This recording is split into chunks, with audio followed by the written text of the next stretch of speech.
اس سے اب یہ 12 خلیفہ نہیں مل پا رہے. کبھی کہتے ہیں ہاں یہ 12 خلیفہ ہیں اور کبھی کہتے ہیں یہ والے ہیں اور کبھی کہتے ہیں یہ والے نہیں ہیں. یعنی کیا رسول اللہ صلی اللہ علیہ وآلہ وسلم ایسی مبہم اور مجمل بات کر کے اپنی امت کو چھوڑ سکتے ہیں؟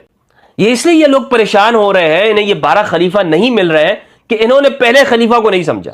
یعنی ہمارے اکابرین میں سے آج تک کوئی بھی کنفرم نہیں کر پایا کہ 12 خلیفہ کون ہے.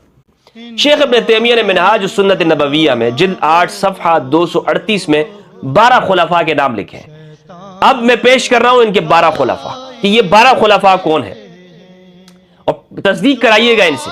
کہتے ہیں انہوں نے یہ حدیث لکھی ہے اور اس حدیث کے بعد یہ کہتے ہیں وَهَكَذَا كَانَ فَكَانَ الْخُلَفَاءُ، اسی طرح ہی بات ہے. پس جو خلفاء ہیں وہ کون ہیں؟ ابو بکر وعمر وعثمان وعلی ثم تولى من اجتمع الناس علیہ وصار له عز ومنع.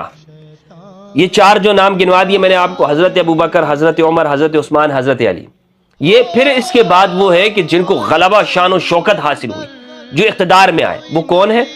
معاویہ 5ویں، وابنہ یزید 6. اب آپ دیکھیں کہ اس میں انہوں نے 5ویں نمبر پر امام حسن علیہ السلام کو ذکر نہیں کیا. یہ حالت ہے ان کی، اور کہتے کیا ہے کہ ہم اہل بیت کے ساتھ ہیں.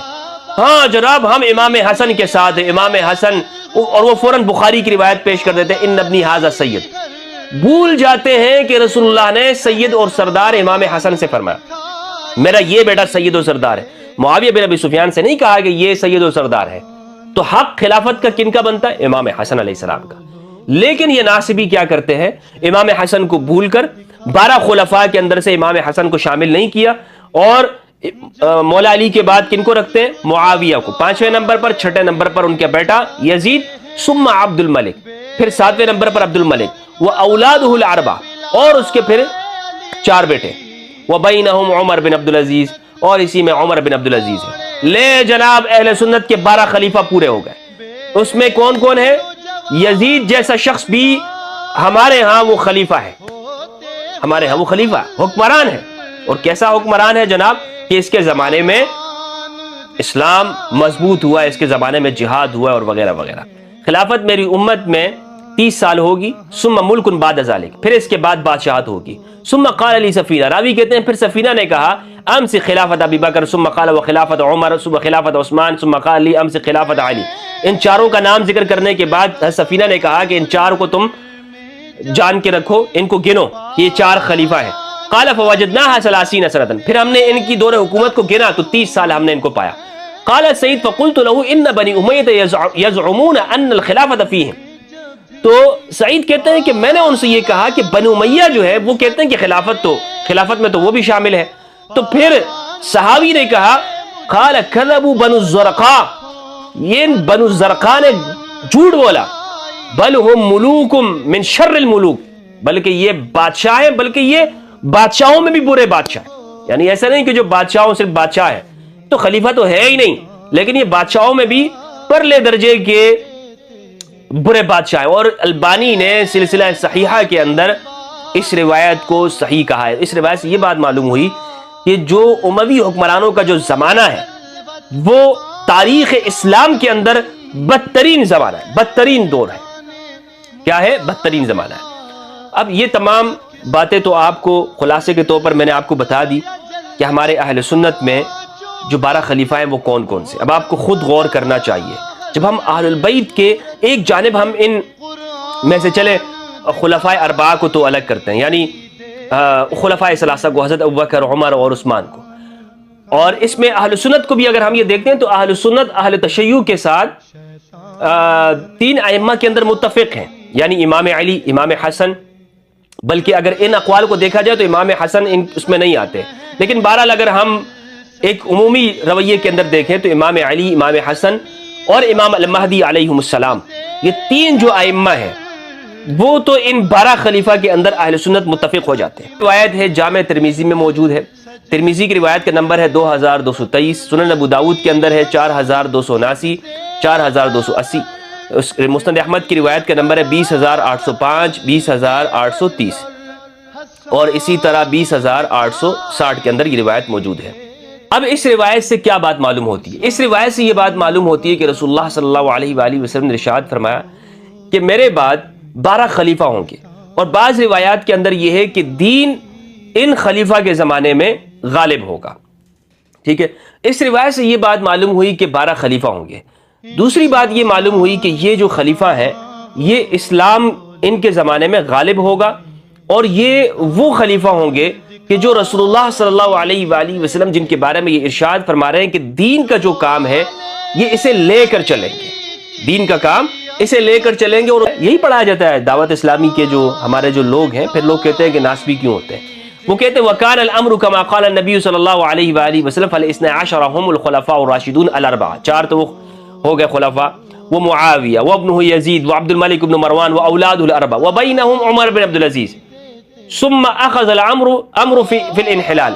پھر یہ کمزوری کی طرف یہ معاملہ پڑ گیا، یعنی اقتدار کے اندر، کیونکہ یعنی اسلام پھر کمزوری میں چلتا گیا ان کے زمانے میں. وعند الرافضہ ان امر الامت لم يزل في ایام هؤلاء فاسدا. روافض کے نزدیک ہم نے جو یہ 12 نام گنوائے ہیں ان کے زمانے میں بھی اسلام وہ شان و شوکت میں نہیں تھا. تو بہرحال ملا علی قاری نے بھی جو حنفی ہیں انہوں نے بھی جو 12 خلیفہ کے نام گنوائے ہیں وہ کون ہے جناب؟